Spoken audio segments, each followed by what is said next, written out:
नहीं भुला पा रहा मैं उस मंजर को जिस तरह उन्होंने मुझे घर से निकाल दिया। पाशा को अगर पता चल गया ना, तुम्हारे साथ साथ मैं भी मुश्किल में पड़ जाऊंगी।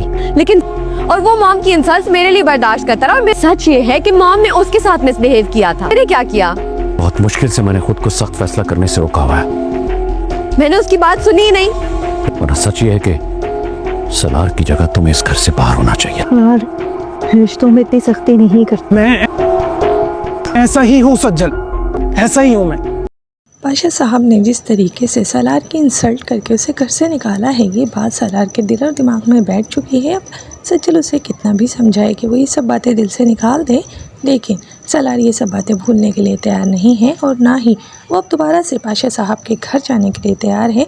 अब अंजुमन पाशा जिस कदर डर रही हैं कि पाशा साहब के सामने उनकी हकीकत ना आ जाए, लेकिन वो ये भूल रही हैं कि वो जो कुछ ताबिश के साथ कर चुकी हैं, ताबिश और अलीज़े की वजह से ये सच तो पाशा साहब के सामने आ ही चुका है। क्योंकि अलीज़े अपने बाप से अपनी माँ की शिकायत करते हुए कहती है कि वो क्या क्या करती आई हैं ताबिश के साथ, और इसके लिए ताबिश ये सब कुछ चुपचाप फेस कर रहा था। लेकिन अब ताबिश ने ये बात मुझे बता दी है तो मैं किस तरीके से ताबिश का सामना करूँ, जिस पर पाशा साहब बहुत ज़्यादा गुस्सा होते हैं अपनी बीवी पर। उन्होंने यही कहते हैं कि शायद सलार को नहीं, उन्हें तो अंजुमन को ही घर से निकाल देना चाहिए था, जिस पर तो अंजुमन हक्का बक्का रह जाती हैं कि आखिर पाशा साहब को उनके बारे में क्या क्या पता चल चुका है। क्योंकि सलार भी अपनी खाला के बारे में बहुत कुछ जानता है, लेकिन फिर भी वो खामोश रहता है और हमेशा अपनी खाला को प्रोटेक्ट करता है। लेकिन अब उसे ये लग रहा है कि सलार की वजह से जो उसकी ढाल बना हुआ था, अब मिस्टर पाशा के सामने एक्सपोज हो जाएंगे और अब उन्हें कोई भी नहीं बचा सकेगा। क्योंकि उनकी अपनी बेटी अलीज़े भी अब उनसे काफ़ी ज़्यादा बदजन हो चुकी है, क्योंकि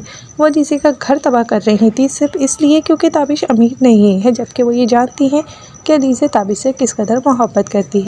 रमशा खामोशी से ये सब देख रही है, लेकिन उसके जहन में भी खिचड़ी पक रही है कि किस तरीके से मिसेस पाशा अगर घर से चली जाती हैं तो वो सलार के दिल में अपनी जगह बनाने के लिए हर मुमकिन कोशिश करेगी और सज्जल और सलार के बीच में दूरियां लाकर रहेगी।